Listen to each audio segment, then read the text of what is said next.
NLL을 넘어 북한군 한 명이 강원도 고성으로 걸어 내려와서 귀순했습니다. 지난 8월에요. 이곳 교동도와 강원도 고성 지역에서 연이은 탈북 사건이 벌어졌습니다.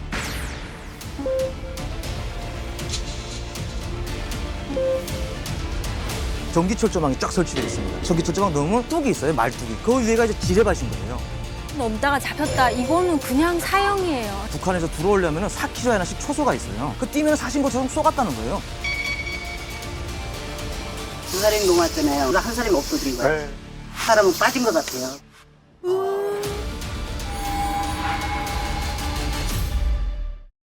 교동도와 백벌에서 남북 주민이 꽃게 축제하는 그날까지 함께합니다. 이제 만나러 갑니다. 저는 사실 1박 2일을 촬영하면서 네. 정말 많은 데를 돌아다녀봤는데 이 교동도도 가봤거든요. 거기서는 이제 북한이 좀 보입니다. 이게 잘 보이는데 정말 여기서 만약에 나중에 통일이 된다면 여기서 축제를 열어도 정말 재밌을 것 같아요. 재밌죠.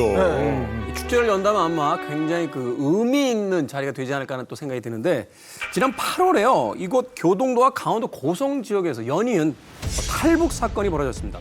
제가 이만갑하면서 참 탈북하신 분들 많이 봤는데 같은 달에 2명이나 탈북을 한 것은 제가 처음 봤고요. 심지어 두 분 다 걸어서 탈북을 하셨어요. 야, 이게 뭔가 하는 생각이 드는데 오늘 북한에서 주민으로 추정되는 사람 한 명이 서해 NLL을 넘어 우리 측으로 귀순을 해왔습니다.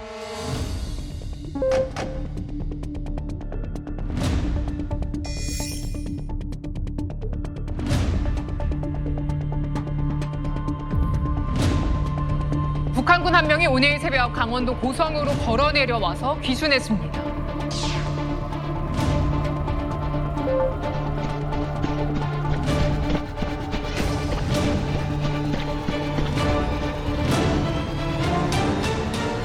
이 말의 의미가 걸어서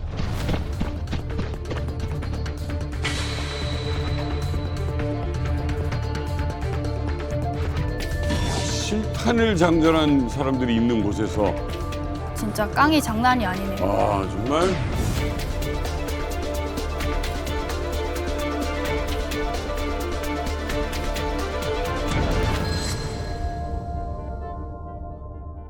살고 헤엄쳐서 왔잖아요. 그러니까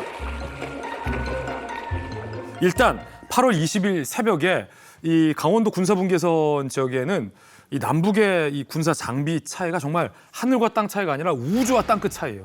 우리 장비의 수준이 북한군의 장비랑은 비교가 안 되죠. 그렇지. 열 감지 장비가 있어요. 열상 감지 장비. 그 열상 감지 장비에는 뭐 조그만한 고라니, 뭐 산 짐승, 비둘기 움직임까지 야간에는 이게 다 포착이 되거든요. 그렇죠. 그런데 그 우리 열상 감지 장비에 사람의 인기척이 포착이 된 거예요. 8월 20일 새벽에. 그래서 우리 군이 즉각적으로 이건 북한에서 넘어오는 귀순이다 라고 직감하고 있었습니다. 곧바로 이제 우리가 마중 나가요. 이렇게 포착이 되면 저희가 마중 나가 드립니다. 이걸 군사작전으로 귀순 작전이라고 합니다. 귀순 유도 작전. 왜냐하면 이 귀순 유도 작전이 필요한 이유는 귀순을 유도하는 과정에서 불시에 총격전이 발생할 수 있거든요. 그렇죠. 그런 거를 최대한 미연에 방지하고 북한군이 눈치 못 채게 우리가 은밀하게 마중 나가서 안전하게 데려오는 작전이 사실 이게 말보다 되기 쉽지 않아요.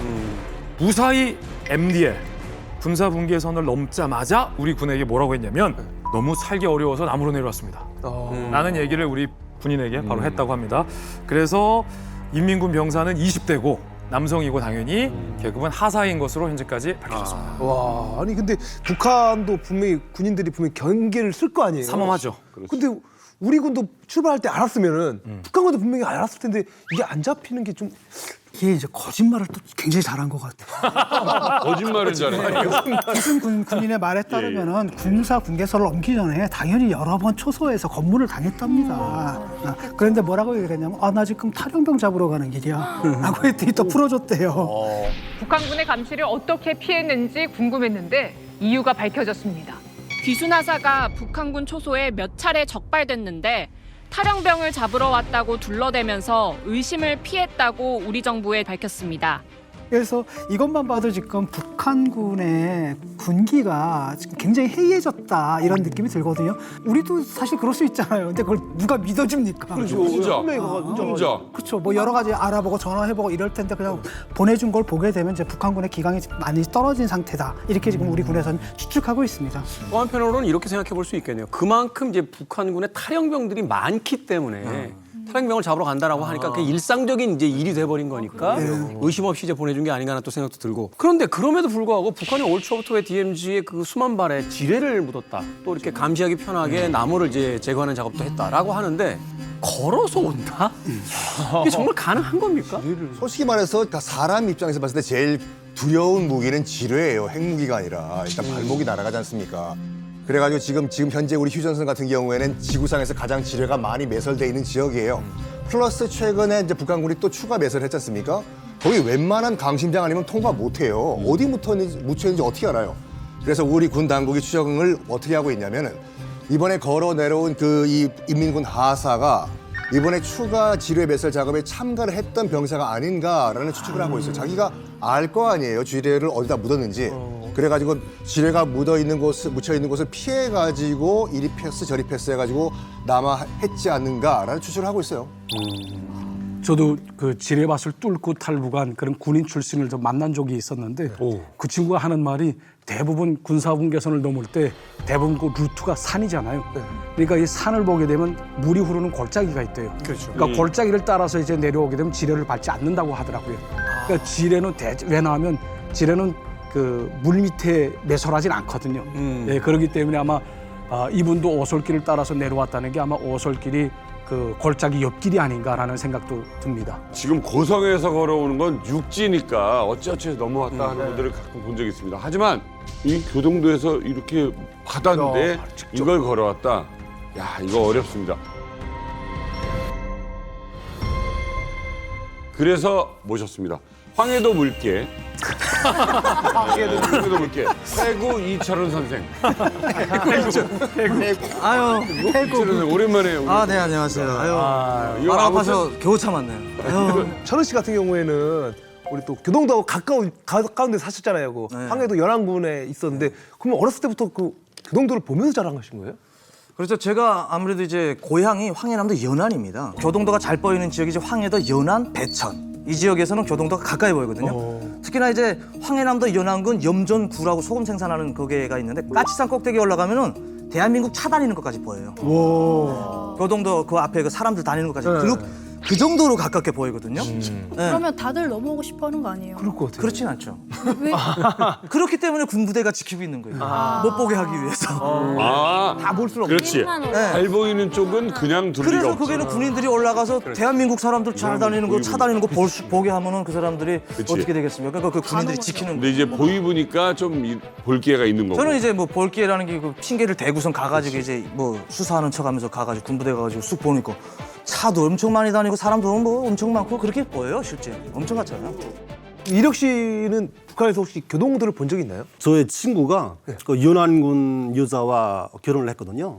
그러니까 그 사전에 이렇게 북한에서는 그 맞선을 본다고 하는데요. 거기 갈 때 제 친구가 좀 군복무를 하고 와서 좀 말빨이 좀 부족해서요. 제가 좀 가운데서 여기 옆에서 이렇게 또 그때 함께 그 동행해서 갔었는데 그때도 갔었고 결혼식 때도 갔었고 한 3번 정도는 다녀왔거든요. 근데 그때 매번 볼 때 느끼는 게 어떤 때는 물때가 다르니까 물이 차 있을 때도 있었는데 또 어떤 때는 물이 다 나가서 썰물 시간대도 있었거든요. 근데 그때 보니까 그냥 뭐 갯벌이 쫙 드러나 있고 뛰어가도 그냥 한국을 뛰어가도 되겠다 이런 생각이 드는 거예요. 소동도가 그냥 눈앞에 지척이 보이더라고요. 짐작해도 한 2, 3km 될까 이런 생각이 들더라고요. 그래서 이 동네 사는 애들은 바보 아니야? 그냥 뛰어넘어가도 될 거리인데 왜 이러고 있어? 이런 생각이 들었어요. 아니, 많은 분들이 이게 서해 바다인데 가까워봤자 얼마나 가깝겠냐 이런 말씀 하시잖아요. 가장 가까운 거리가 2.5km 정도 되거든요. 이렇게 보시면 이렇게 보시면. 그러니까 지도 띄워놓으면 진짜 가까워요. 한강이 보통 평균 폭이 1km예요. 이건 강이잖아요. 그러니까 한강 2배로 겹친 것 정도 되거든요. 여긴 바다예요. 그래서 보통 망원경으로 봐야지 보통 저쪽 상대편에 사람이 보인다고 생각하시잖아요. 교동도에서는 맨눈으로 황해도 사람들이 왔다 갔다 하는 게 보여요. 그리고 결정적으로 교동도, 제가 교동도 홍보대사입니다. 교동도 홍보대사입니다. 갑자기. 진짜로? 갑자기? 진짜로요? 나와도 이제 그 교동도 홍보 영상을 많이 찍었어요, 제가. 그래서 진짜로 이제 그 교동도 홍보 대사고, 그러니까 이제 문체부랑 이제 해병대에서 그 정기적으로 운영하는 교동도 안보 투어가 있어요. 네네. 제가 가이드를 하고 있어요. 그래서 지금 교동도에 그 재래시장 가면 제 사진이 깔려 있어. 교동도의 BTS요. 약간 교비보다는 교주 느낌이 좀 났어 방금. 아, 그래가지고 이번에 제가 나름 교동도의 홍보대사니까 얼마나 교동도와 북한 황해도가 가까운지 제가 직접 한번 가봤습니다. 재밌겠다.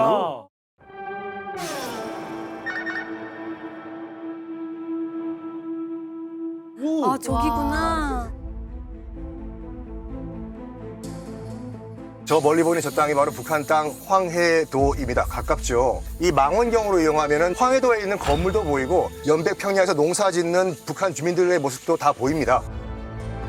아 진짜 가까운데 막 못 가니까. 저기 앞에 보이는 황해도까지 거리가 한 2.8km 정도 된다고 하거든요. 바다가 2.8km면 굉장히 좁은 거예요. 게다가 여기가 지금 한강, 임진강, 예성강이 다 만나는 그런 지점이거든요. 강의 하구원은 상류에서 내려오는 퇴적물이 많이 쌓이겠죠. 그러니까 썰물 때는 무릎까지 정도밖에 안 온다고 하거든요. 충분히 걸어서 남쪽으로 내려올 수 있는 그런 곳이 되겠습니다.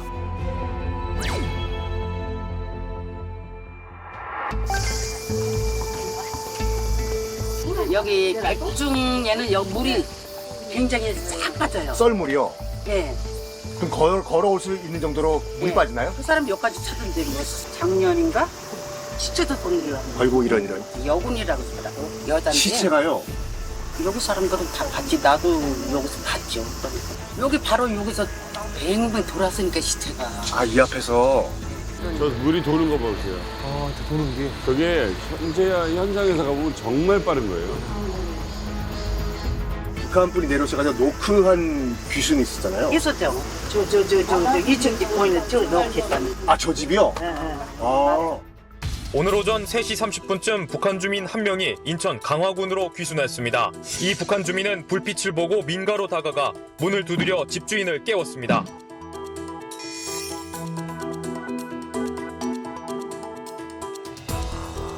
안수 교사님, 채널A 이만갑에서 왔는데요. 그때는 잘 몰랐어요. 처음에 받아들였을 때는 여기서 있었으니까. 아, 이 자리에 여기요?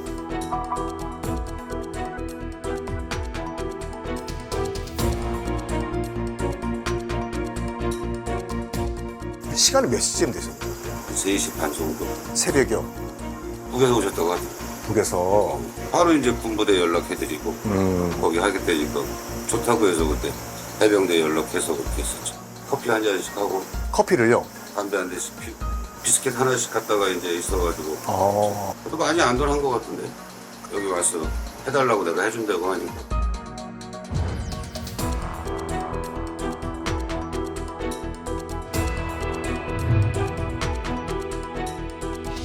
아, 좀 얼마나 가까운가 하면은 세상에. 일단 예전에 이제 남북 관계가 좋았을 때, 이제 북측 황해도에 가신 분들이 바로 이제 한국 핸드폰으로 전화를 하셨대요.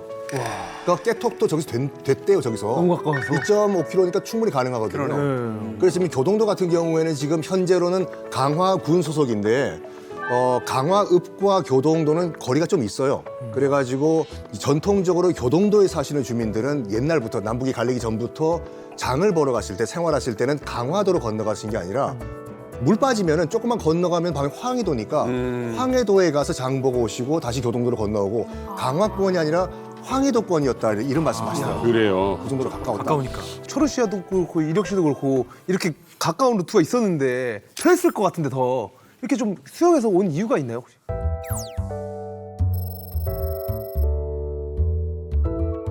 아, 저도 뭐 북한에 있을 때 당연히 엄청 가까운 것으로 알고 있었죠. 그 이제 영상에서 나왔던 교동도 앞에가 아마 배천군 역구돌일 거예요. 아마 행정구역이 북한에서. 거기서 제일 가까운 지역이라고 해가지고 한국과 가깝기 때문에 또 경비가 삼엄해요. 네. 그리고 그게 제가 들어가가지고 이게 진짜 생판 모르는 대로 오갔다고 솔직히 결심하기는 좀 쉽진 않거든요. 아, 이왕이면 좀 멀더라도 좀 개 고생을 하더라도 내가 아는 쪽으로 가는 게 맞겠다. 왜냐면 여기는 내가 지제밭도 알고 철조망도 전기 철조망도 알고 하는데 여기는 뭐 철조망도 그렇고 지뢰밭도 그렇고 전혀 파악이 없는 거예요. 그러니까 죽고 싶진 않으니까 솔직히 그렇죠. 네. 살려고 내려오는 거. 네, 그래 살려고 내려오는 거니까. 그래서 이제 사실은 멀리 돌아오는 거를 선택을 했던 거죠. 이력 씨도 같은 경우에도 거기서 분명 보셨을 거 아니에요. 이쪽 루트를 아셨을 거 아니에요. 근데 왜 바다 쪽으로 이렇게 오신 거예요? 저 혼자 했다면 뭐 충분히 그 교동도 앞바다 그 갯벌로도 왔을 수 있죠. 왔을 수 있고 여기로 숱한 사람이 시도를 하다가 실패해가지고 반역자로 몰리고 뭐 간첩으로 몰리고 잡혀간 사람이 수없이 많아요. 그러니까 이 중에 성공하는 사람들이 있는 거지. 여기로 오려고 노력해서 다 성공하는 건 절대 아니거든요. 그러니까 저도 그 중에 하나인데 일단은 저는 저희 가족들과 헤어져서 나중에 뭐 이산 가족의 그 이별을 막고 싶지 않는 거예요. 그러니까 함께 가기 위해서 그 타이밍을 노리는데 일단은 그렇게 되자니까 장거리를 피하고 또 뛰어갈 수 있는 교동도를 또 선택해도 안 되는 거거든요. 이게 아무도 모르잖아요. 아까 여군병사 시신이 바다에서 보였다는데 이게 그동안 시도하다가 목숨을 잃은 사람이 100명인지 1000명인지 맞아요. 어떻게 알겠습니까? 철원 씨 같은 분이 맘먹었다고 다 와서 산 것도 아닙니다, 이게. 예. 그 심리적으로도 그렇잖아요. 중국 쪽이야 그래도 뭐 그냥 국경을 넘으면 된다고 하지만 남쪽으로 내려오는 거는 이건 사실은 이제 교전 지역이기 때문에 그럼 바로 이제 사살의 어떤 위험이 있는 지역이고. 그러니까 중국으로 가잖아요. 중국에서는 잡혀도 그냥 이거는 경제범으로 취급을 해요. 그래서 먹을 게 없어서 먹을 거 구하러 갔다 이러면 보이부에서도 그냥 뭐 대충 뭐 단련된 6개월 뭐 이렇게 하고 끝내요. 근데 남한으로 오다가 NLL을 넘다가 잡혔다 이거는 그냥 사형이에요. 네. 그러니까 이게 급이 달라도 너무 다른 거예요. 그러니까 안전하게 가려면 중국을 통해서 가야 돼요. 저하고 같이 수영최소원 애가 그 여기 이만갑에 나왔댔는데 중국을 보고 야 중국 이렇구나 하고서 중국이 한국 가겠다고 튀었다가 잡혀서 나왔어요. 잡혀서 나와가지고 종당에는 저하고 바다로 왔는데 바다로 가자니까 야 가다 잡히면 우리 죽지 않니? 난 중국 갔다 살아서 왔는데. 네. 그러니까 그게 갈림길이 그거예요. 중국으로 가면 좀 살 수 있는 여유가 있는데 여유가 있는 바로 이제 바다로 뛰어들면 이놈들은 무조건 뭐 100% 무조건이니까 이거. 정치범이 되거든. 이게요, 여러분, 평지처럼 걸어가는 데가 아니에요. 맞아요. 거기다 대고 발이 들어가는 지역이 또 있어요. 한 번 들어갔다가는 진짜 푹푹 빠져요. 이게 왜냐면 퇴적물이 또 쌓이는 데거든요. 이게 가능하냐? 2.5km가 무슨 짧은 건 줄 아는데 우리가 보인다고 하지만 엄청나게 위험하게 먼 곳입니다. 그렇지. 이거 진짜 어려운 얘기예요, 철원 씨. 저는 근데 가능할 것 같아요. 뭐 2.5km라는 키로수를 떠나서 뭐 우리나라 시스템이라면 이제 뭐 열감지 장비도 있고 하기 때문에 못 들어가겠죠. 그 뭐 들어가기 전에 벌써 차단되고 잡히겠죠. 근데 북한 같은 경우에는 그 정도의 이제 기술 장비가 없거든요. 다 사람의 그냥 시력으로 다 봐야 되기 때문에. 근데 가장 중요한 거는 이제 들어갈 때 이제 전기가 오느냐, 전기 철조망 그리고 지뢰밭 이거뿐이에요. 그것만 무사히 넘으면은 이제 물에 들어가면은 전기 철조망 지뢰뿐이라니요. 죄송합니다. 근데 저는 어쨌든 살아서 왔기 때문에 그게 제일 위험했어요. 이 갯벌 같은 경우에는 물이 빠지면은 민물 썰물이 있잖아요. 이제 오신 분도 보니까 새벽에 이제 들어갔다고 하는데 밤에 들어가면은 딱 엎드려가지고 그 갯벌에서 몸 한 번 구르잖아요. 그리고 보복 전진을 어느 정도 가면은 시야에서 안 보입니다. 네. 보복으로. 저는 뭐 물론 뭐 갯벌로 안 오고 저는 물로 들어갔으니까 이 안에가 감시초소에 잠복을 나온다고 해도 물에서 떠다니는 건 잘 모르거든요. 밤에는 달빛에 비치면 이게 사람인지 뭔지 잘 안 알려요. 그래가지고. 근데 이분들은 이제 갯벌로 왔기 때문에 아무래도 이제 감탕 쓰고선 어느 정도 보복 전진해서 오면 안 보여요. 아 그리고 또 하나 궁금한 게 이 국방부 이 발표에 따르면 올 때는 2명이 그죠. 그러니까. 왔다고 했는데 아니 어떻게 한 명만 지금 도착을 했잖아요. 북한에서 주민으로 추정되는 사람 한 명이 서해 NLL을 넘어 우리 측으로 귀순을 해왔습니다. 이 같이 온 사람이 한 명 더 있는데 이 오는 도중에 행방불명이 되면서 군이 지금 찾고 있는 중입니다.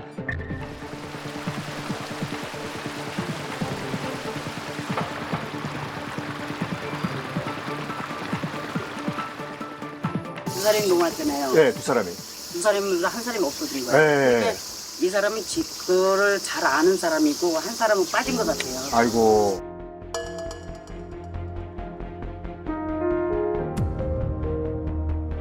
저는 이분이 이제 물살에 떠내려갈 확률이 좀 높다고 생각하거든요. 저도 이제 바다로 오긴 왔는데 저희도 뭐 오다가 물이 너무 빨리 빠지면 갯벌로 이제 걸어오다가 서해 바다 또 갯골이라고 있어요. 이렇게 하얀 데가. 거기에 물 빠지면은 엄청 빠릅니다. 거기는 그냥 떠내려가게 돼 있거든요. 근데 이분이 오신 데는 보니까 뭐 임진강, 내성강, 한강이 합쳐지는 곳이잖아요. 그 물살이 엄청 빨라요. 그리고 이분은 한 20대라니까 자기 젊은 용기가 있고 그게 있으니까 살았지. 이분은 거의 뭐 제가 생각하기에는 물살에 떠내려간 것 같아요. 수영은 의미가 없다고 하더라고. 맞아요. 그냥 물기로 가는 거지. 그러니까 물이 그냥 한쪽으로 그러니까 거기서 몸을 맡기고 손발만 놀리면서 떠 있는 겁니다. 솔직히. 네. 바닷물길에 수영이라는 게 사실 의미가 없는 거죠. 뭐 파도 서해 바다는 파도 안 치는 줄 알고 어떤 분들은 야 그냥 뭐 오면 되지 않냐. 그리고 또 서해 바다는 또 염분이 좀 많으니까 잘 뜨지 않냐 하는데. 아니 제가 그랬어요. 바닷물에 그 몸 한번 던져보세요. 그냥 떠 있는지 움직여야 떠요. 그런데 이번에 이제 도보로 그 탈북을 하게 된 그 두 루트 교동도와 강원도 이제 고성이 공교롭게도 이제 대북 확성기가 설치돼 있는 공간이란 말이에요. 그래요. 사실은 대북 방송이 좀 효과가 있었던 게 아니냐 뭐 이렇게 또 추측하는 분들도 계신데 어떻습니까? 예, 저는 대북 확성기 방송의 효과가 분명히 있었다고 생각을 합니다. 교동도라는 게 사실 서부 전선 지역 아닙니까? 그쪽 지역이 대체로 산이 없고 이 호호 벌판이거든요. 그렇기 때문에 우리가 이제 대북 확성기를 켜게 되면 그 출력이 20 내지 30km 밖에까지 이제 나갈 수 있다. 이거고 또 하루에 지금 16시간씩 이제 만가동을 하고 있대요. 그리고 또 방송 내용도 지금 최근에 그 북한 외교관이 탈북을 했다. 그리고 북한 뭐 어느 군부대에서 또 어느 병사가 탈북했다. 이런 방송들이 기본이거든요. 최근 다수의 북한 외교관이 북한을 탈출하고 있습니다. 이번에는 북한 이탈 주민 최초로 법무사가 된 김옥순 씨의 사연을 전해주신다고요? 그렇기 때문에 아마도 이 대북 확성기 효과가 분명히 있었을 거라고 저는 생각을 합니다. 네. 저도 동의합니다. 네. 제가 살던 지역이 이제 황해도 지역이기 때문에 황해도 연안, 배천 이쪽 지역에서는 대북 방송 잘 들려요. 들려 진짜 웅얼웅얼 들리지 않아요? 웅얼웅얼 들리는 건 이제 북한에서 이제 대북 방송 우리가 대북 확성기를 키면은 북한에서 이렇게 같이 마주치지 않아요. 왜냐면 이 출력이 우리나라하고 잽이 안 돼요. 그렇기 때문에 북한 사람들한테 돌려놔요. 북한 방송. 북한 방송을. 북한 방송을 북한 사람들이 듣게끔 해가지고 무슨 소리인지 모르게 막 믹서를 시켜요. 근데 중요한 건 뭐냐면 뭐 북한에서 전기가 그렇게 24시간 오지 않잖아. 그러네. 정전이 될 때가 있어요. 이 방송국이. 그러면 또렷하게 들려요. 안녕하세요. 이 소리가 들려요. 밤에는 진짜 들려요. 얼마나 호호 벌판이 나면 연백벌 있지 않습니까? 저희가 농촌동원으로 이제 황해남도 연안 배천에 갔었거든요. 대학 때. 그러니까 연백벌이 들어가게 되면 화장실에 못 갑니다. 호호 벌판이거든요. 은폐가 전혀 안 되는군요. 아무 호호 자격이 벌판입니다. 가도 끝이 없는 벌판이기 때문에 가능성이 굉장히 그러니까 농사짓기 좋은 곳이었다고 했을 수도 있겠다. 낮에는 뭐 농장원들 그 주변 농장원들 있잖아요. 그 근접 지역에 있는 주변 농장원들은 우리 대한민국 그 방송 들으면서 힘이 나서 노래 부르면서 왜냐면 그거 어차피 노래 들리니까 그 모르면서 따라하면서 이 노래 생각이 난다. 혹시가 열리면 엄마가 생각이 난다. 그거를 북에서 들은 거야? 그렇죠. 북에서 들었죠. 저는 북에서 한국 노래 라우나 선생님 그리고 임재범 선생님 노래 그리고 또 뭐 윤도현 그 밴드 노래 그거는 웬만큼 다 알고. 확성기 효과 확실하네. 저런 얘기 들어보니까.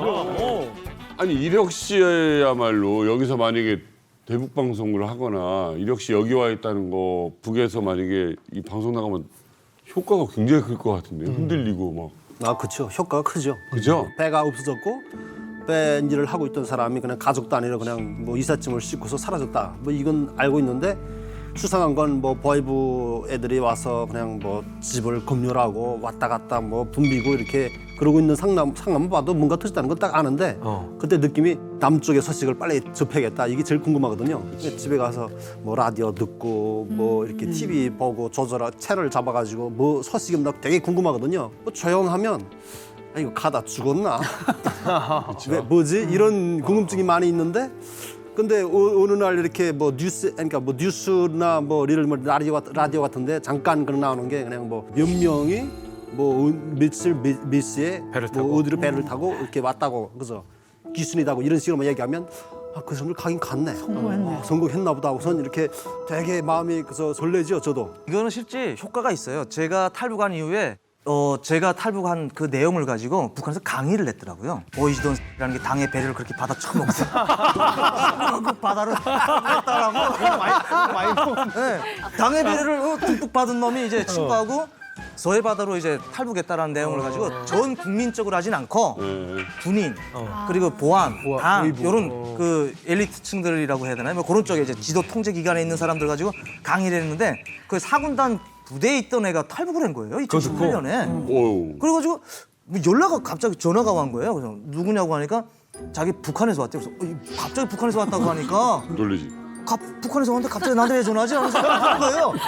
자기가 탈북인 거 안다는 거예요. 그래서 어떻게 하냐 하니까 강의를 했대요. 그래서 보이연도 가는구나 라고 생각을 했다는 거예요. 갈 수 있어. 역으로 보이연도 나도 갈 수 있어. 그러니까 이게 우리가 알리는 것도 하나의 북한의 이 주민들에게 큰 시너지 효과가 되는 것 같아요. 그렇지.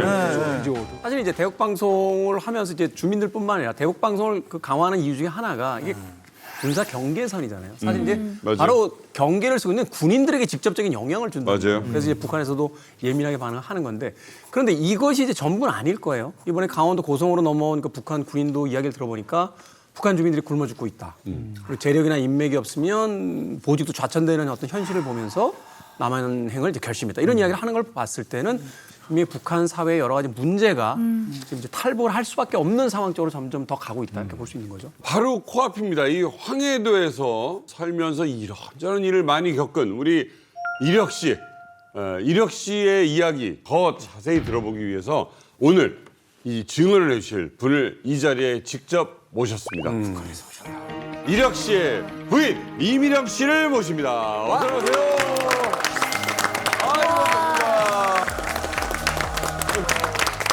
지난 6일 밤 9명의 북한 주민이 작은 목선을 타고 서해를 통해 귀순했습니다.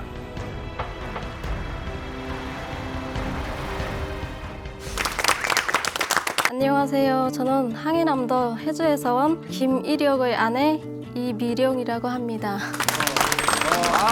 잘 나오셨어요. 반갑습니다. 이렇게 텔레비전이나 이런 걸 해본 적 있어요? 인터뷰 같은 거? 아니요. 한 번도. 처음이에요? 네. 어색하시죠, 좀? 뭐, 괜찮아요. 괜찮아요. 다행입니다, 다행입니다. 저 황해도에서 오신 분이에요. 네, 안녕하세요. 황해도 연안 사람입니다. 네, TV에서 봤어요. 예. 배가 없어서 헤엄쳐. 유튜브에서 봤어요. 이만갑에서. 고맙습니다. 제 와이프가 좀 실수를 할 수 있는 부분이 있고, 그러니까 좀 그런 부분을 제가 좀 컨트롤 좀 해줘야 될 것 같아요. 아니 아까 나 지금 잠깐 쉬는 시간에 나오시기 전에 화장실 갔는데 막 이 화장실 딱 도착했는데 저 형님 우리 와이프가 좀 부끄러워할 수 있으니까 부끄러워하지 않게 잘 좀 부탁합니다. 그러면서 뭔가를 넣어줬을 줄 알았는데 안 넣어줬어. 아직 남한사회에 적응이 안 되셨네. 저는 그 팬이 뭐냐면요. 아니 워낙에 좀 이 겁을 주는 그런 이상을 딱 주고서 항상 이렇게 좀 표정으로 사람을 좀 흔들으니까 내가 좀 그러지 마시라고. 그랬어요. 예, 그 뜻이었거든요. 그러지 마시라요. 하면서 동거까지 했잖아요 그때.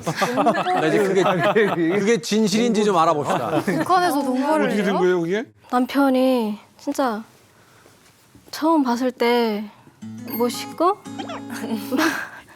옆에 있다고 거짓말하지 마. 끔찍하게 정말. 멋있었어요? 멋있지 않나요 지금? 북한 남자들은 대부분 키들이 작거든요. 근데 남편은 키도 크고 그래도 뭐 오토바이도 타고 다니고 북한에서는 뭐 연예인 일반 사람들은 오토바이를 탈 수준이 안 돼요. 그렇죠. 당 간부들, 보안원 뭐 이런 사람들이나 오토바이도 타고 다니고 하거든요. 근데 저희 남편은 뭐 오토바이도 타고 다니고 있고 오토바이도 타고 다니고 있고 되게 핸드폰도 되게 건방진 표정을 하고 있어요 지금. 표정 뭐야? 이런 이야기보다는 좀 굉장히 좀 매너 있는 남자가 돼서 반했다고 할 줄 알았는데 어디서 만나셨어요? 뭐 길에서 우연히 처음에 만나게 됐는데 그때가 여름이었는데 우연히. 그러니까 물론 저희 와이프가 살고 있는 그 동네 주변에 그 무슨 계열 같은 데인 거죠. 근데 거기에 애들을 데리고서 어떤 선생님 두 분이 하나는 아주머니고 하나는 처녀인데 처녀가 제 와이프였던 거죠. 근데 그렇게 둘이가 이렇게 애들을 몇 명을 몰고서 쏙 나와서 물가에서 물장난을 시키는 거예요. 낭만 있다. 그래 거기서 아이스크림을 사 먹었었거든요. 더우니까. 그러니까 오토바이 세워놓고 그늘 밑에서 아이스크림을 사 먹으면서 빨고 앉아 있는데 그 장면이 보인 거예요. 그러니까 그 밑에가 또 다리가 있었거든. 그러니까 다리 밑으로 이렇게 내려다보면서 그런가 보다 봤는데 거기에 처녀로 보이는 여자가 이렇게 내 쪽으로 오는 거예요. 그래서 그 아주머니한테 아이스크림을 사는 거예요. 지금 사는데 애들 인원수에 해당되지 않은 개수를밖에 살 돈이 없었나 봐요. 그때 그러니까 좀 달라고 얘기하고 그 아주머니가 못 주겠다고 하니까 외상해 달라. 나 어디 산다 이렇게 얘기 설명을 하는 거예요. 그러니까 나는 거기 앉아서 어디 살고 있네 하는 걸 들은 거죠 그냥. 그걸 보시면 안 되지. 그래서 닦고 그런가 보다 그래서 듣는데 그냥 거기서 얘기를 하고 있는데 왠지 갑자기 오지랖이 나온 거예요 그냥. 네, 오지랖이 나온 거예요 저도 모르게. 그래가지고 그냥 그 아주머니 그거 주세요 이렇게 된 거예요 그냥. 그러니까 그 아주머니도 좀 의아한 표정으로 네? 하고 바라보고 제 와이프는 그냥 이 아저씨가 뭔데 뭐 사는 거야? 이런 이상으로 보는 거예요. 그래서 아니 뭐 지나가다 말이야. 일꾼이 말이야. 당일꾼이 말이야. 애들 좀 생각하는 마음에 그럴 수도 있지. 아니 뭘 이상하게 그럴 게 뭐가 있나. 받으라. 뭐 이렇게 된 거예요. 그러니까 악력 있어. 그러니까 지 와이프도 그냥 모임모임 하면서 그냥 네 고맙습니다 하면서 그래서 겨우 반쯤 절반을 하고 인사를 하고 그러면 가버린 거예요. 네. 근데 그때는 뭐 그게 아주 우연이고 뭐 그렇게까지 발전할 줄 몰랐죠 사실. 예, 그러니까 이게 첫 만남이었고. 아니 아이스크림 그 나머지 값을 지불했다는 얘기예요? 아니면 지불했죠. 지불했죠. 지불 안 하면 되나요? 장사꾼도 안 줘요. 관광부 갑질하는 아 그렇구나. 북한에서는 람보르기니야 이 스포츠를 오토바이는. 타는 남자가 갑자기 거기서 음식값을 지불을 해주고 어떠셨어요 그때? 처음에는 뭐지? 모르는 아저씨가 아이스크림 값을 내주겠다고 하는데 이 아저씨 뭐지? 하고 처음엔 거절을 했어요. 그랬더니 당 간부처럼 명령어조로 말을 하더라고요. 이거 너무 뭐 이러면서 받으라는 식으로 말을 하는 거예요. 그래서 이것도 안 받으면 큰일 날 것 같아가지고 받아가지고 갔어요. 안 받으면 큰일 날 것 같아요. 네. 남편은 로맨스에 시작했는데 아내분은 약간 공포스러운. 스릴러였어요. 자, 두 번째 만남이 있었을 거 아니에요. 어떻게 또 이제 이 만남이 이어지게 됩니까? 두 번째는 이렇게 오토바이가 펑크난 거예요. 또 그 근방을 지나가는데 하필이면 그러니까 목적지에 갔다가 오다가 약간 냄새가 나는데 약간. 아니 그러니까 오토바이가 펑크가 났는데 아니 제 와이프의 집을 찾아가려고 간 게 아니고요. 오토바이가 펑크가 났는데 그때가 좀 보슬비가 왔거든요. 온몸은 그냥 다 이렇게 비에 젖어가지고 오고 있는데 어떤 등송이를 올라오는데 오토바이가 갑자기 싱싱 잘 올라오는 느낌이 드는 거예요. 근데 쭉 보니까 그 어떤 아주머니 밀더라고 해서 고맙습니다 인사를 하면서 올라온 거죠. 제가 그 사례 표시로 돈 5천원을 꺼내준 거예요. 돈 5천원을 꺼내니까 북한은 아직도 사람들이 좀 어질고지식한 게 마치 사람의 뭐 마음을 도우려고 이렇게 한 거를 돈으로 산다는 그런 느낌이 있거든요. 그러니까 저 이거 받으려고 한 거 아닙니다. 그러지 마세요. 하면서 거절을 하더라고요. 내가 실수했네 이렇게 생각이 든 거죠. 그러니까 죄송합니다. 제가 그러니까 미안해요. 제가 뭘 몰라서 정말 죄송해요. 이런 식으로 되고서. 근데 한 몇 발자국을 갔는데 갑자기 머릿속에 든 게 이제 비가 오는데 이제 누구네 집을 두드려가지고 이 오토바이를 맡깁시다 하고서 맡기고 나는 지나가는 택시를 타고서 집에 갔다가 나중에 와서 이 화물차에다 이걸 싣고서 가려고 마음을 먹었었거든요. 그랬는데 이 아줌마를 놓치고 싶지 않은 거예요 갑자기. 그렇죠. 갑자기 그 생각이 든 거예요. 몇 발짝 가는데. 그래서 저기 아주머니 하고 찾은 거예요. 이 오토바이 좀 맡겨놓자요 집에다. 이렇게 된 거예요. 좀 맡겨달라고 하니까 뭐 집도 좁고 북한에 또 워낙에 도적놈이 많으니까 남의 물건 맡았다가 도적 맞으면 책임져야 되니까 그래서 잘 맡기시라 하더라고요. 그런 걸 사정했어요. 통사정하면서 그러면 빨리 가셔야 됩니다. 이렇게 된 거예요. 그러니까 고맙습니다 해가지고 갖다 집에다 넣은 거예요. 하루 종일 비를 맞았지 땀을 흘리니까 집에 가서 몸살이 난 거예요. 아이고. 한 3, 4일을 앓다가 간 거예요. 그때 가려니까 굉장히 미안하더라고요 지금. 근데 또 이제 돈 갖다 주면 안 받을 것 같고 그러니까 뭔가를 준비한 게 뭐 소주도 한두 병 사고 무슨 뭐 사탕이나 과자 무슨 과일 같은 걸 좀 사가지고 이렇게 들고서 갔어요. 가서 변명을 한 거죠. 이렇게 돼서 늦었습니다. 죄송해요. 그러면서 그 집에 갔는데 아버님이 계신데 들어와 뭐 하면서 이렇게 된 거예요. 그러니까 들어가서 또 앉았어요. 그러니까 또 판이 길어진 거죠. 그러니까 거기서 이렇게 소주를 한 잔씩 마시는데 얘기를 하는데 퇴근을 해서 들어오는데 제 와이프가 들어온 거예요. 그러니까 뭐지 이렇게 된 거지 그냥. 그러니까 나는 놀라서 바라봤고 제 와이프도 그냥 놀란 듯한 인상을 보고 바라보고. 그러니까 내 생각에도 이건 우연치곤 너무 이상한 일이다. 이렇게 생각이. 이야 이거 너무 뭔가 이어주려고 이 뭔가. 남자가 있어. 밥 먹고 있어 더군다나 아빠하고 술 먹고. 기분이 어땠어요? 진짜 깜짝 놀랐어요. 이거 무슨 일이지? 하는. 기억은 났어요? 그 사람인 거? 그렇죠. 아이스크림 밥 받으러 왔구나 이렇게 생각했구나. 아니, 그렇게는 생각은 안 했어요. 그냥 이 사람 뭐지? 처음엔 진짜 의아해가지고 말이 다 안 나가더라고요. 아까 주소를 알았다 그랬잖아. 그래. 계속 거기서 오토바이를 끌고 갔다가 내려왔다가 아니라니까 내려왔다가. 이건 운명이다. 야 무서운 거 뭔지 알아? 딸이 아이스크림을 했을 때 저 남자가 계산한 걸 보고 그때 뒤에 나무에 있던 장모님은 저 오토바이를 따라가자. 장모님의 큰 장모님 실렀구만. 장모님의 그림이었구나. 그 우연찮은 아이스크림 값 얼마가 사실은 그 인연에서 지금 남한까지 오게 되는 여기까지 오게 되는 그 이제 출발점이 된 거예요. 진짜 인생 모른다 인생 몰라. 그때 그 선생님이 두 분 다 아주머니였으면 안 사줬을 거야. 그렇죠. 근데 저희 남편이 좀 배려심도 많았고 많이 다른 분들을 많이 생각해 줬어요. 그러니까 이 영상 찍은 거 있잖아요. 가난한 집들 아이한테 떠나주고 이런 영상을 찍는 게 정의로움이 있어요. 그러니까 시대가 잘못됐다는 거에 대한 인지도 하고 좀 누군가를 도우려는 마음도 있고 해서 이게 또 인연이 돼서 이런 좋은 만남을 또 갖게 된 것 같아요. 인연이 된 두 사람 이제 어떻게 사귀게 되는 거예요?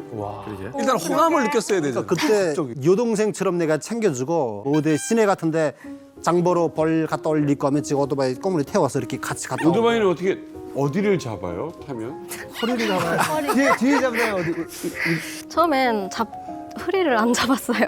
그냥 뒤에를 이렇게 잡고 있었는데 넘어지는데. 남편이 저한테는 오빠가 없으니까 그냥 잘해주고 하니까 그래서 오빠 같은 느낌이 들었어요.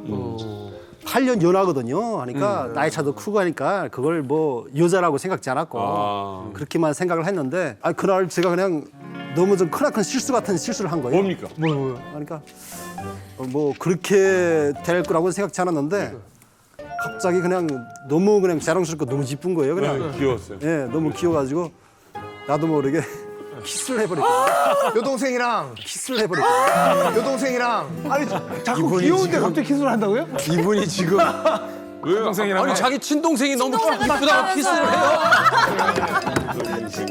말씀하시네요. 8살 아내분 입장을 좀 들어보세요. 키스. 어땠어요? 저는 진짜 깜짝 놀랐어요. 깜짝 놀라서 바로 밀치고 도망갔어요. 그래요? 그 다음에 봤는데 눈도 못 마주치겠는 거예요. 바라보지도 않았어요. 그냥 보면 제가 먼저 뛰고 있어요. 피하고 남편도 좀 피하는 눈치더라고요. 그러니까 제가 좀 이거 내가 너무한 것 같다. 갑작스럽게 들이댄 것 같다 이런 생각이 드는 거예요. 보니까 뭐 선물도 건네고 뭐 이렇게 뭐 단계별로. 뭐 식당도 같이 가고 그다음에 뭐 손도 좀 잡으면서 이렇게 천천히 들어가야 되는데 안전포고도 하고 너무 달도 좀 봐야 될 거 아니야 달도. 좋다 막 이런 것도 해야 되는데. 지금 너무 갑작스럽게 들이댄 거예요. 그러니까 놀란 분위기더라고요. 그래서 제가 내가 너무 그냥 과속준도 나갔네. 이거 안 되겠다 이런 생각이 든 거예요. 그래서 그다음에 차차 이렇게 노력을 하다가 제 와이프 생일 때 제 와이프를 좀 감동시켰거든요. 네. 뭐 직접 당신이 좀 이야기 좀 해줘. 그때 엄청 감동됐어요. 이거 봐요. 그러니까 이야기하거든요. 생일날 북한에서는 진짜 있을 수도 없는 일이거든요. 뭐예요? 그 스마트폰이 2418이라고 새로 나왔었는데 그 핸드폰을 생일 선물로 사주는 거예요. 처음에 그냥 주면서 집에 가서 열어보라고 해가지고 가지고 와서 남편은 가고 집에 가지고 와서 이렇게 열어봤어요. 근데 그 핸드폰이 들어있더라고요. 농장원들 중에 핸드폰 가진 사람이 있었어요 혹시? 많지는 않아요. 그쵸? 그냥 말단 간부들 그런 사람들만 그저 가지고 있어요. 와 엄청 큰 거네요 그러면. 자 어찌됐건 이제 두 사람이 연인이 됩니다. 근데 이제 연인의 관계에서만 끝날 수가 없잖아요. 양쪽 집안에 일단 또 문제가 이제 생겨야 되는데 부모님을 이제 찾아뵀을 것 같아요. 네, 제일 먼저 초가집에서 먼저 이야기를 했거든요. 뭐 우리 허락해 주세요. 뭐 우리 앞으로 계속 만나겠습니다. 그러니까 그 상태에서는 장모님이 제일 좋아하셨고요. 그리고 장인어른은 좀 반신반의하는 그런 표정이 있었는데 어쨌거나 영 뭐 안 된다고는 안 했고, 근데 이야기를 하면서 제가 우리 계속 만나겠습니다 이렇게 되니까 장모님이 계속 만나기만 할 거면 그 시작도 하지 말라고. 만나는 게 아니라 책임지려고 합니다. 이 말씀을 드린 거죠. 그래라라는 아니고 나쁘다고는 안 한 정도로 됐거든요. 그래서 뭐 일단 그 정도로 해놓고 그리고 저희 집에 간 거지. 그러니까 집에 가기 전에 물론 제가 저희 엄마한테 설명을 드렸고 내가 한번 집에 데려올게요. 한번 봐주세요 이렇게 된 거죠. 그러니까 저희 엄마가 반대할 것 같은 예감이 들어서 농장원 천이라는 이야기를 집에 입 밖에 못 꺼낸 거예요. 그것까지 못 꺼내고 그냥 여자가 있는데 뭐 몇 살이고 뭘 하고 이런 식으로 다른 이야기만 많이 한 거예요. 그러니까 저희 엄마도 듣어보더니 뭐 좀 어린 것 같은데 너무 어리지 않냐? 아, 난 그게 좋다고 자꾸 얘기하니까 그냥 그럼 데려와 봐라 이렇게 된 거예요. 그렇지. 그래서 집에 왔죠. 와서 얘기를 하는데 내가 집에 갈 때까지만 해도 와이프한테 준비를 시킨 게 이제 우리 엄마가 어떤 말을 물어보고 하면 다른 소리 더 하지 마. 내가 끼어들어서 내가 말을 이렇게 할게 하고 당신은 예 아니요로만 답하면 돼. 이런 식으로 하고 갔었거든요. 근데 저희 엄마가 부모님들은 뭘 하시냐 이거 물어본 거예요. 그러니까 그냥 내가 물론 끼어들어서 어떻고 설명을 많이 했는데 저희 엄마가 자꾸 파고들고 하니까 저희 와이프가 고저대로 다 말한 거예요. 그냥 어디 농장원입니다 이렇게 말씀드린 거예요. 그러니까 저희 어머니가 그냥 고전까지만 해도 기분이 좋았고 밥까지 부엌 설거지를 해서 밥까지 들어서 같이 먹었는데 오후에 저희 엄마 기분이 싹 변한 거예요. 그냥 변해가지고서 안 좋아하셨지. 그냥 짜증을 내시더라고요. 그러니까 그냥 시어머니 반응 그때 보셨어요? 어떠셨어요? 저한테 말하는 건 물론이고 밖에 나와서 설거지하고 뭐 할 동안 계속 남편한테 누가 모기가 모자라서 뭐 농포하고 사냐 뭐 계속 그러면서 반대를 하면서 계속 많이 다투는 거예요. 그걸 들으면서 진짜 나 때문에 다투는데 나만 없으면 다 괜찮아지지 않을까 하는 생각도 들었어요. 심정이 많이. 근데 또 이 이야기를 우리 부모님, 미령 씨 부모님한테 저 집에서 반대. 그러면 이 집도 그렇지. 아, 네. 이 집도 기분 나쁘죠. 자존심이 센 집 같은데 보니까. 네. 더군다나 저희 아버지는 가부장적인 성격이라서 한 번 아니면 아니거든요. 네. 그러니까 시어머님이 반대하시니까 저희 집에서도 반대를 한 거예요. 그럼 살지 우리 딸이 말아라. 너도 진짜 뭐이가 저기서 그 반대하는 집에 들어가서 살겠다고 하냐 굳이 그러면서 살지 말라고 하니까 한 달 동안 헤어졌어요. 누구랑? 남편이랑. 네. 그러니까 양가의 반대가 다 있으니 한 달 동안 못 만나는 거. 네, 한 달 동안 헤어져 있으면서 부모님들이 제가 자꾸 생각나서 하고 하니까 남편이 첫사랑이거든요. 그러니까 그거를 잊게 하기 위해서 손자리들이 많이 들어왔었거든요. 중매. 근데 분간도 있었고 뭐 겨사하는 사람들도 있었고 같은 그 농장원 말단 간부 하는 사람들도 있었는데 마음에가 안 들더라고요. 오토바이 탄 남자를 능력 있고 진짜 지금 보니까 진짜 이제 막 그 사람 생각만 나는 거 아니에요? 네, 그리고 남편이 더 정의롭고 그쵸. 진짜 잘해줬었거든요. 아니 그래서 엄마한테 어필하잖아. 보통 딸들은 이럴 때 밥을 안 먹고 맨날 울건 뭘 하잖아요. 근데 그렇다고 해서 들어줄 사람들이 아니에요. 저희 부모님들은. 그래서 그거 들어줬다면요 여기 같이 버시고 나왔어요. 그거 들어줄 정도라면 그 정도로 맥힌 부모들이에요. 안 돼요. 그러니까. 그래서 마지막엔 그냥 부모들 일하러 나간 사이에 짐을 챙겨가지고 가출을 한 거예요. 멋지도. 이 남자만 보고 나가는 거잖아요. 어떤 남편을 전 다 믿었어요. 그래서 이 사람이 나한테 거짓말을 한데도 아마 그때 진짜 난 이 너무 멋있다. 사랑에 관한 아주 유명한 잠언 있죠.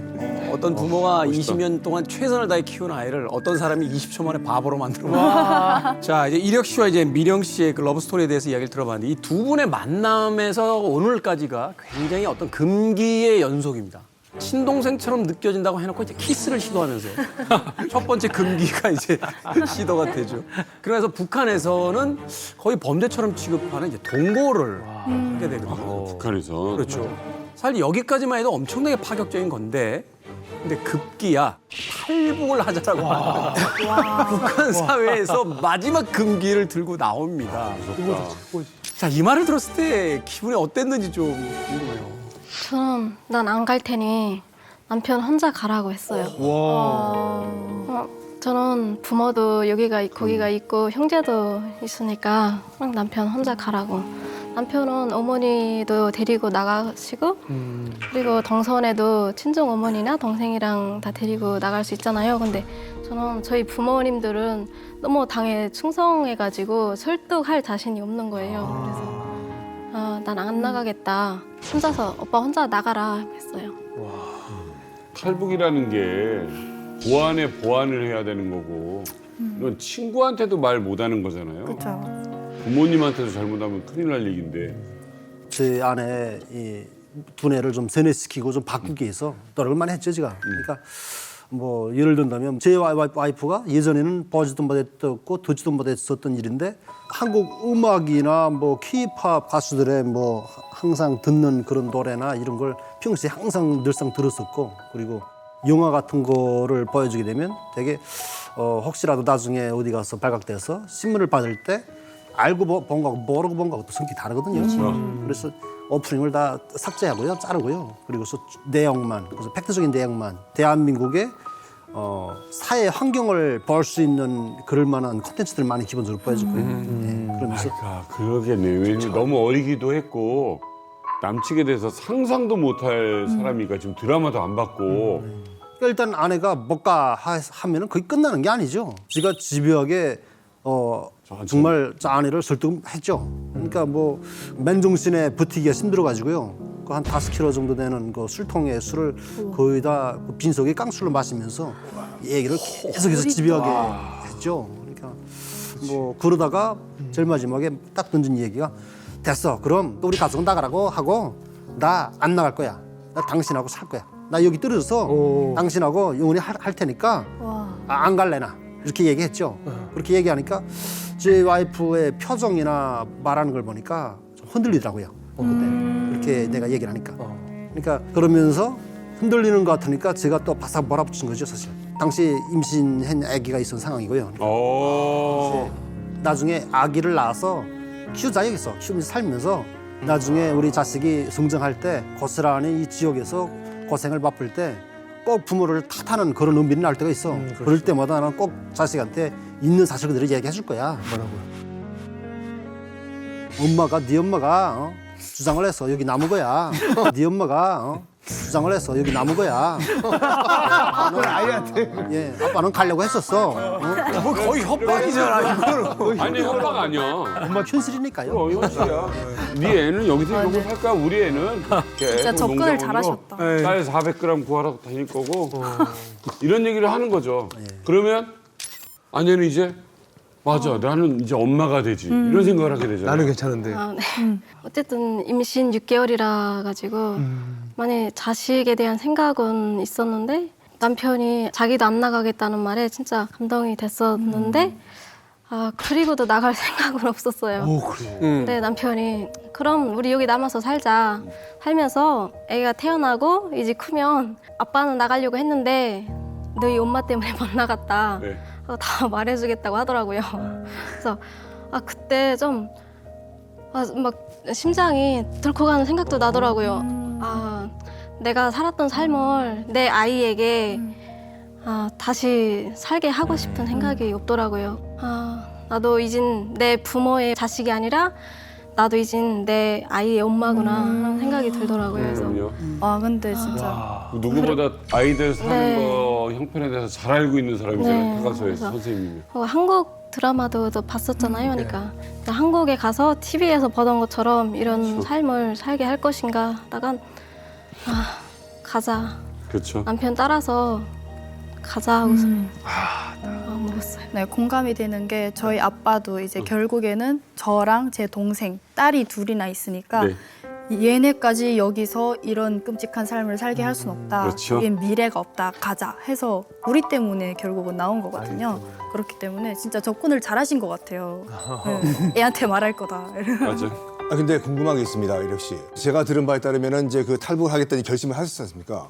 근데 이제 아내분께서 고향에 있는 부모님을 잠깐 뵙고 마지막 인사를 좀 드리고 오고 싶다라는 말씀을 하시잖아요. 근데 우리가 쭉 지금까지 얘기한 것처럼 정말 그 당심이 투철하신 분인데 어떠셨어요? 어떻게 대처하셨나요? 걱정되겠다.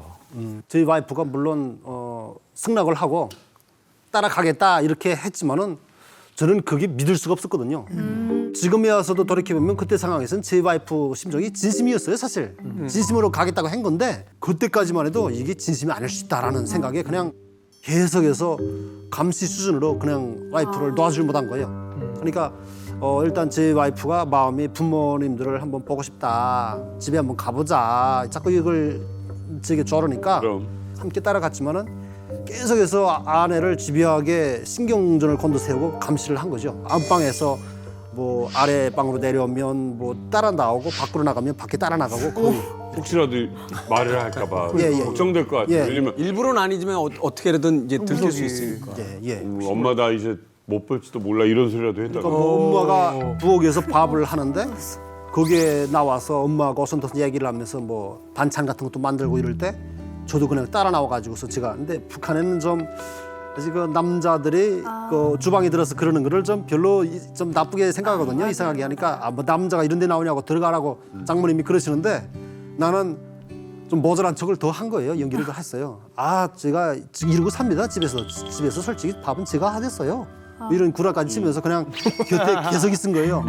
뭐 그 상황에서는 장모님이 오히려 많이 사랑해주고 사랑받는 모습 보기 좋다 이러시더라고요. 근데 남편이 동거할 때는 한 번도 안 갔어요. 안 갔다가 그때 마지막으로 그때 한 번 가봤을 때 그때 갔는데 부모들이 근데 엄청 잘해주시는 거예요. 진짜 엄청 남편한테도 잘해주고 저한테도 잘해주는 거예요.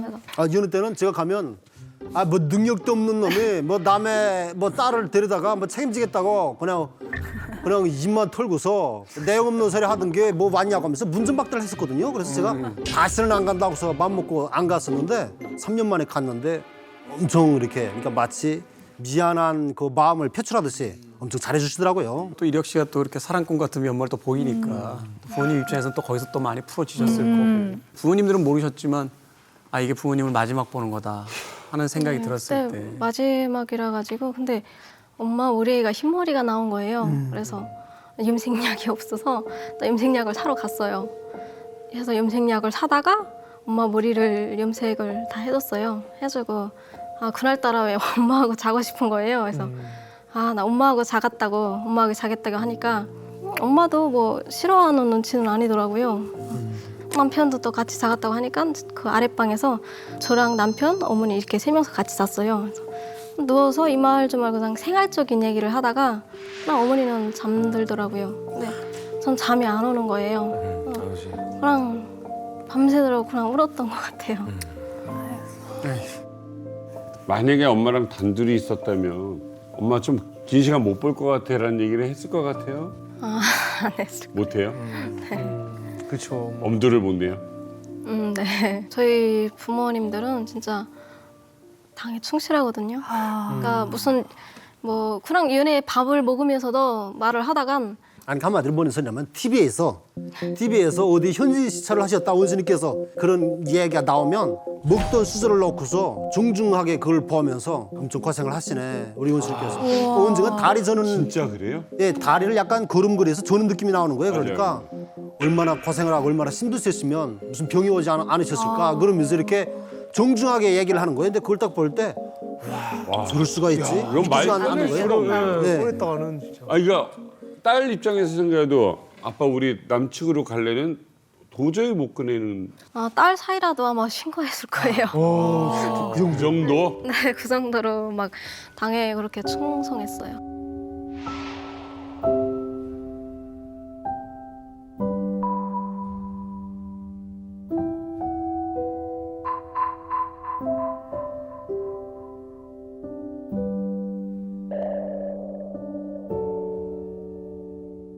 그날이 또 마지막 밤이 된 거잖아요. 그렇죠. 또 혹시 다시 돌아간다면 혹시 해드리고 싶은 말이나 아니면 이 말을 그래도 한번 해볼 걸 뭐 이런 후회하는 게 좀 있나요?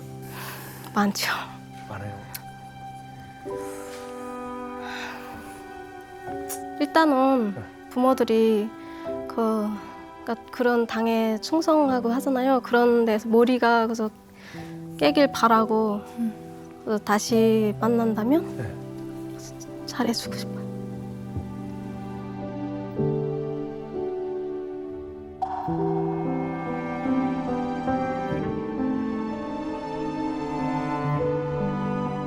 아이도 낳았잖아요.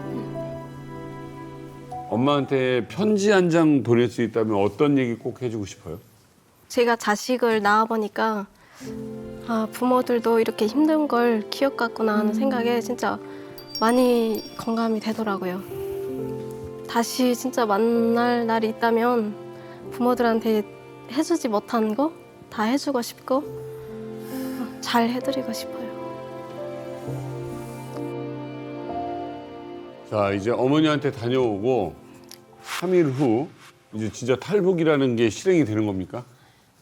마지막에 배 타는데 발을 딛는 순간에도 아, 내가 이 발만 한 번 안 디디면 그냥 같이 부모랑 살 수 있잖아요. 근데 많이 생각이 되더라고요. 아, 말까 뭐 갈까 하는 생각을 했다가 아, 나한테는 이젠 내 자식이 있지.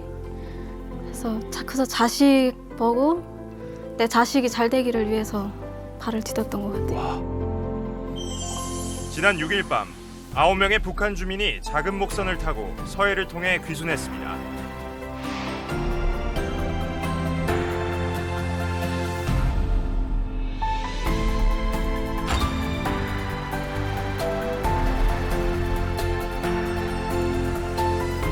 그때 저희 동생과 저하고 저희 동생의 처남까지 이렇게 셋이가 북한 군복을 입고 있었거든요.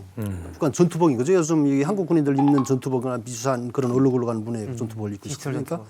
그러니까 그 대한민국 해군들이 일단 군인들로 오해를 했나 봐요. 제일 처음에 제 느낌에는. 그래서 더욱더 긴장을 해가지고 총구에서 나오는 그 새빨간 렌즈가 내 발밑에 와서 알른알른 하는 거예요. 와. 조준경. 빨간 레이저 빨간. 그러니까 내가 여기서 조금만이라도 사소하게라도 좀 뭐 불편한 행동을 하고 나면 바로 오발날 수 있는 그런 상황인 거 느끼는 거예요, 그냥. 그래서 뭐 엄청 반가워하고 환대할 줄 알았는데 또 그렇지도 않더라고요, 처음에는. 그러니까 일단은 이 몸 수색을 하고서 그다음에 조금 나아졌는데 그 전까지는 굉장히 이렇게 조심을 하더라고요. 근데 또 여성들이 있어서 우리 측에서는 눈치는 좀 챘을 거예요. 예, 남자 근데 셋만 온 게 아니고. 애기들이 나중에 그러니까 그 조카 애들이 마지막에 나왔거든요, 배 밖으로. 몇 살짜리? 그러니까 뭐 당시 4살, 6살이죠. 아이고.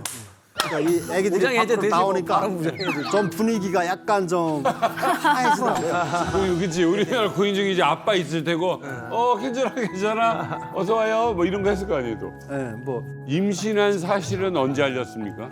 합동 수사본부가 아니었나 이런 생각이 드는데요. 뭐 이름, 나이, 뭐 살던 곳 이런 걸 조사할 때 뱃속에 아기가 있다고 얘기하니까 바로 그냥 그 말씀을 이제 하세요. 제일 중요한 거예요. 그러면서 바로 그냥 신속하게 움직여가지고 제 와이프를 이렇게 검진을 한 것 같아요, 바로. 그러면서 제 와이프가 아기가 잘 있는지 건강한지 이걸 보는 것 같더라고요.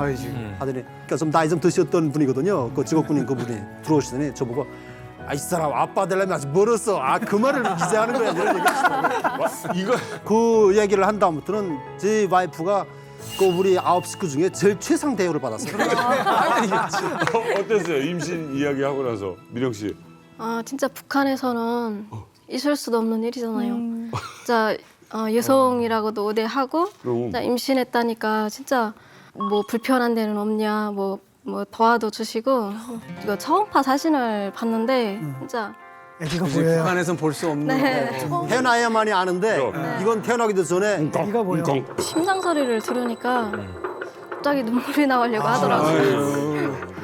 이거 진짜 신기하더라고요. 있어. 네. 아이 심장 소리를 들으니까 이게 진짜 엄마로서 진짜 내가 올바른 저게 잘했다는 일이구나 그런 생각이 들더라고요. 귀여워. 북에서 지금. 북에서 갖고 남에서 낳은 아이? 귀여워. 그렇죠. 아이고야. 이것이야말로 진정한 원정 출산 아닙니까? 남편은 진짜 엄청 잘해주고 있어요, 아이한테.